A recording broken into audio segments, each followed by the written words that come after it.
Hi guys, welcome to SMS Creations YouTube channel. இன்னைக்கு நம்ம எந்த வீடியோ பற்றி பார்க்க போகிறோம்னா மருதநாயகத்தோட வரலாறை பற்றி பார்க்க போகிறோம். இதோட பாகம் 1 பார்ட் 1 வந்து போன வாரமே போட்டோம்.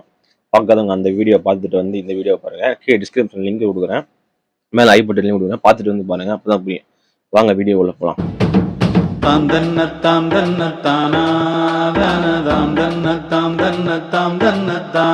உள்ள போகலாம். இப்போ மருதநாயகம் வந்து பிரிட்டிஷ் ஆர்மிக்கு எதிராக செயல்பட ஆரம்பிச்சிட்டாரு. அதனால கோவம் அடைஞ்ச பிரிட்டிஷ் கவர்மெண்ட் வந்து என்ன பண்ணுதுன்னா சரண்டராக சொல்லி அவருக்கு சம்மன் அனுப்புகிறாங்க. அவர் திருப்பி என்ன சம்மன் அனுப்புறாருன்னா, சம்மதன்ற பேச்சுக்கே சரண்டரான்ற பேச்சுக்கே இடம் கிடையாது, உண்மையாக போர் தான் அப்படின்னு சொல்லிட்டு அவர் ஒரு பதில் சம்மன் அனுப்புறாரு. அதில் டென்ஷனான பிரிட்டிஷ் கவர்மெண்ட் வந்து படையோட திரண்டு வராங்க.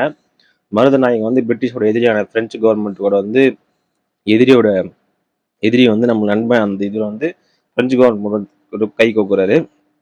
பிரிட்டிஷ் கவர்மெண்ட் வந்து 1 வருஷம் 3 மாதம் போர் பண்ணுறாங்க. 3 தாட்டியும் மருதநாயகத்தில் கோட்டை மதில் சுவரை கூட அவங்களால நெருங்க முடியல. படுதோல்வி அடைஞ்சு திரும்பி போகிறாங்க. அப்புறம் முடிவு பண்ணுறாங்க எப்படின்னா ஜெயிச்சே அவனு முடிவு பண்ணி 3 முறை தோத்த விரக்தியில் வந்து 4வது முறை திருப்பி வராங்க. இந்த தாட்டி எப்படின்னா ஜெயிச்சே ஆகணும்னு. மருதநாயகம் வந்து தன்னோட மனைவி மார்ஷாவையும் தன் மகன் சுல்தானையும் வந்து சேவ் பண்ணுறதுக்கு பார்க்குறாரு. அப்போ அவங்க மனைவி மார்ஷா வந்து சொல்கிறாங்க, நாங்கள் மட்டும் சேஃபாக இருந்தால் பார்த்தாது, நம்ம நாட்டு எல்லாம் இருக்கிற எல்லாம் பெண்கள் மற்றும் குழந்தைகள் சேஃபாக இருக்குன்னு சொல்லிட்டு, அதனால அந்த கோட்டை கீழே ஒரு சீக்ரெட் ரூம், அண்டர் கிரவுண்ட் ரூமில் சுரங்க பாதையில் வந்து இவங்களெல்லாம் பாதுகாப்பாக வைக்கிறாரு. திரும்பி பிரிட்டிஷ் கவர்மெண்ட் 4வது முறை படையெடுத்து வராங்க. இப்பயும் ஒன்றும் பண்ண முடியல. அந்த இதில் வந்து காண்டான பிரிட்டிஷ் கவர்மெண்ட் வந்து என்ன பண்ணுறாங்கன்னா, ஃபுட்டு போகிற வழியை வந்து அடைச்சிடுறாங்க கோட்டையில்.